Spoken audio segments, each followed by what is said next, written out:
all that we are is the result of what we have thought. The mind is everything. What we think, we become. Dobré ráno, já bych vám ráda představila nový projekt. Měla jsem setkání v létě s paní doktorkou Elizabeth Lengle, která pojala takovou myšlenku, že by ráda vám věnovala modely, které má ve svých sbírkách. Jsou to modely významných světových návrhářů, Yamamoto, Miyake, Céline, Helmut Lang, Jean-Paul Gaultier. Jsou to modely 80. 90. léta. Vy můžete také použít části těch vintage kousků, můžete je přepracovat, můžete je recyklovat. Ten projekt se jmenuje Ikonická recyklace.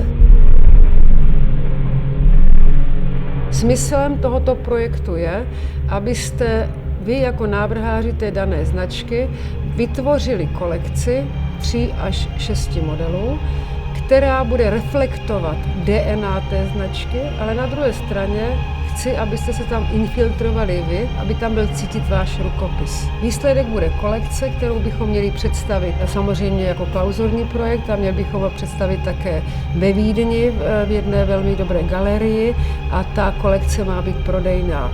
Přeju si, aby to byla dokonalá kolekce, jako vždy, a aby byla velmi kreativní, aby tam jste měli prolnuli své nápady, abyste se tam taky poznali, aby ten rukopis byl váš a abyste si pustili fantazii na špacír.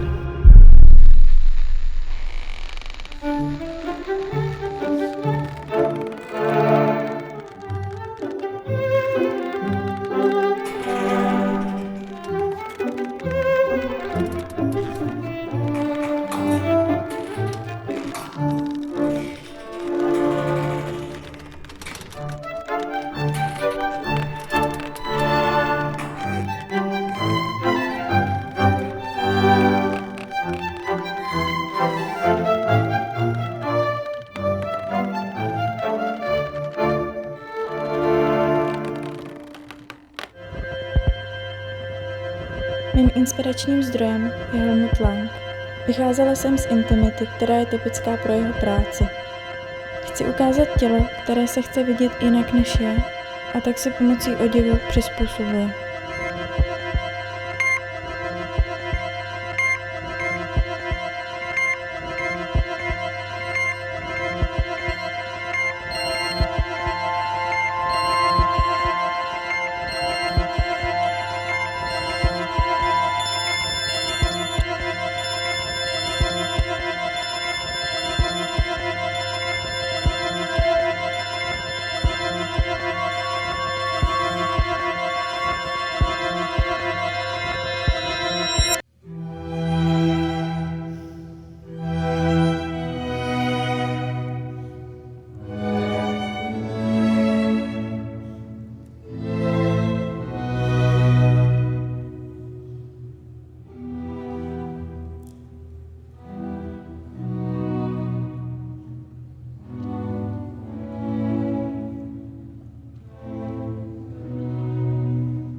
Inspirace pro kolekci vychází domova mé babičky. Jedná se o intimní a upřímnou interpretaci pocitu z konkrétního prostoru, když se promítá do oděvu, který nesváže, ale jemně obepne, schová, nížně zabalí a vyvolá stejně důvěrný pocit jako místo, ve kterém se můžete cítit sami sebou.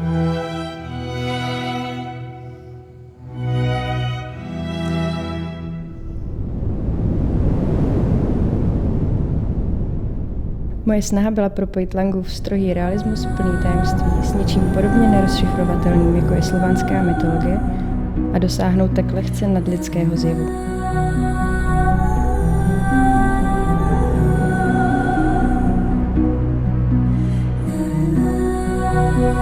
Is this really the island universe theory in reverse? Is it really?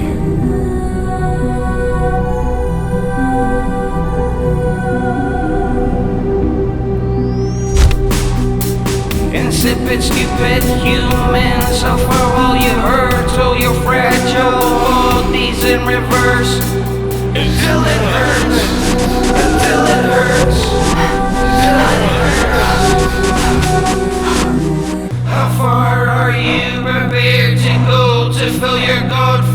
stars. And in your search, God knows, fuck knows, who knows, I don't know.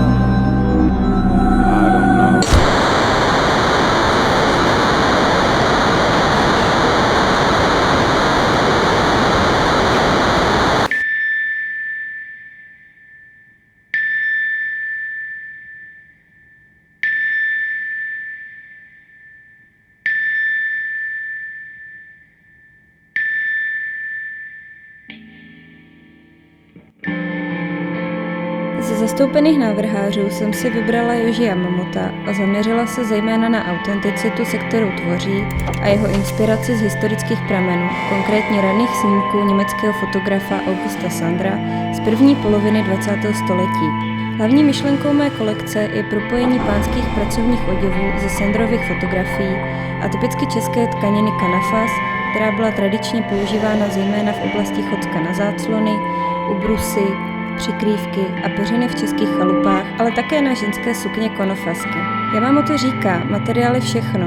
Chtěla jsem tedy vytvořit kolekci inspirovanou jeho filozofií s využitím českého materiálu, který jsem dobarvovala dle Yojiho myšlenky 1000 odstínů černé, kterou často aplikuje do své tvorby.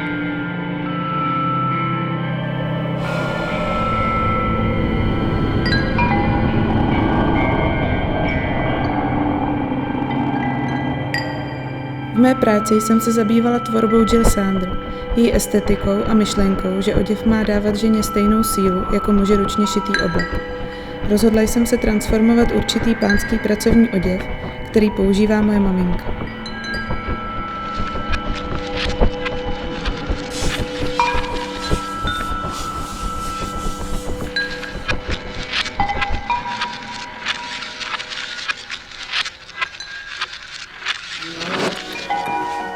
Během redesignu značky Donna Karan jsem se snažila zachovat její vlastní rukopis, respektovat historii a ducha značky a zároveň vnést vlastní svěží podpis.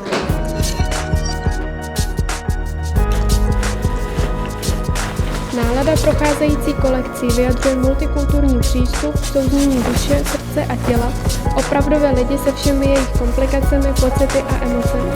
Protože moderní duše jsou neustále v pohybu. Nikdy dopředu nevědí, co jim nový den přinese.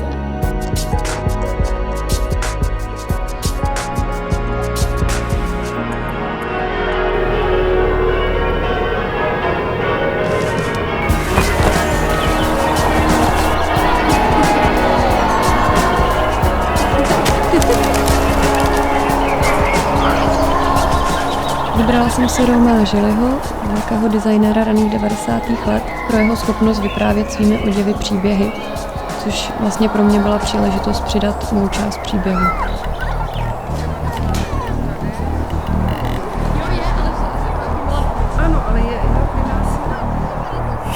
Pre svoj projekt som si vybrala značku Prada, kde sa hlavnou témou stala žena bojujúca v spoločnosti za svoje postavenie, práva a za seba samotnú. Pre podtrhnutie tohoto tématu som si vybrala snad najjasnejší vzor, a to maskáč, ktorý je použitý v strihu.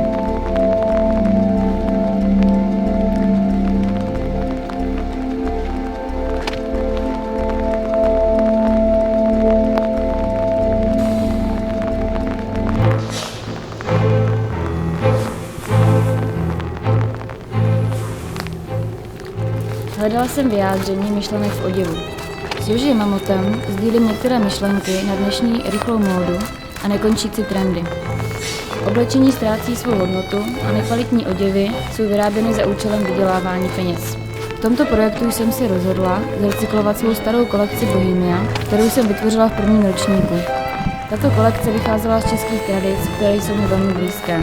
Designéři by mohli recyklovat své staré kolekce, alespoň částečně, a byly by tak mnohem ekologičtější.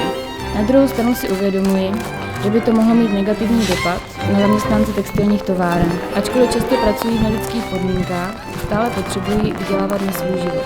Je to poměrně komplikované.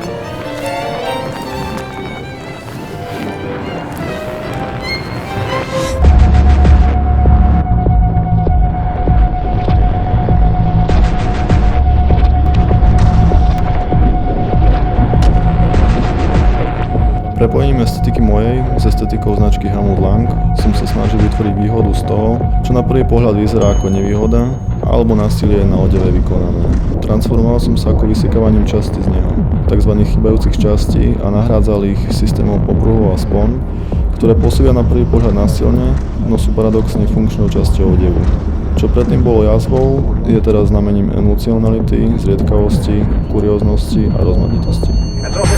Incredible story becomes more ghastly with each report. It's difficult to imagine such a thing actually happening, but these are the reports we have been receiving and passing on to you. Reports which have been verified as completely as is possible in this confused situation. It is happening. It is happening. I think we have some late word just arriving, and we'll interrupt to bring this to you. This is the latest disclosure, a report from National Civil Defense Headquarters in Washington. It has been established that persons who have recently died have been returning to life and committing acts of murder. Widespread investigation of reports from funeral homes, morgues, and hospitals has concluded that the unburied dead are coming back to life, seeking human victims. It's hard for us here to believe what we're reporting to you, but it does seem to be a fact.